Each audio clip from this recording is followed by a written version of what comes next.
Welcome back. I'm John Bond, Championship correspondent Pascal Lemaire to preview Saturday's clash between Blackburn and Fulham. Pascal starting the home side, struggling a bit for form at the minute. Yeah, in the league, it's 5 now without a win in the league, and last night they played Derby, which is always going to be a tough game. Obviously, Derby, they were chasing, going level on points at the top of the table. But I think, Blackburn, they did okay in the first half. Obviously, Gary Borough, he left Jordan Rhodes and Ruger Stead both on the bench, which is very surprising because they started on the bench against Swansea in the FA Cup at the weekend. And you wonder if both players, are they on their way, Stead did pick up an injury in that game, though, so you wonder if maybe he's now not going to leave and maybe Rhodes will go. But if they lose both this month, that'd be a huge blow for them because they are their two star strikers. But I mentioned against Swansea in the FA Cup, that was a brilliant win for them at the weekend. They beat Swansea 3-1. They were helped by a couple of red cards, especially early on. Swansea had a man sent off very early on, but still Sigurdsson put them ahead with that rocket of a shot. But Blackburn, they really did fight back well in that game.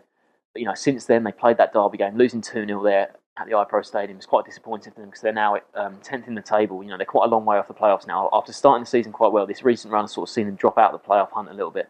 I think Darren Bent came off the bench and scored both goals for Derby, and you wonder if they'd maybe been able to get something out of that game, but they weren't able to. So 10th in the table now, and they're sort of worrying times for them. And you wonder if there's much left for them this season now. I mean, there is the FA Cup, obviously, but I think they'll struggle to go very far in that.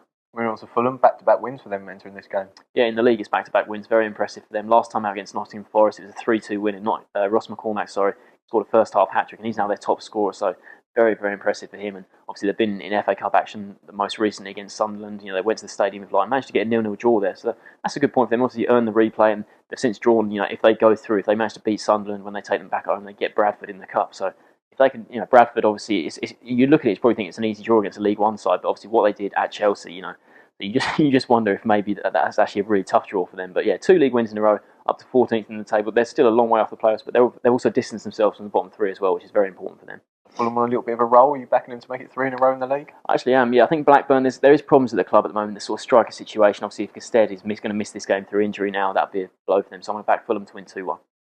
Also going for a 2-1 Fulham win.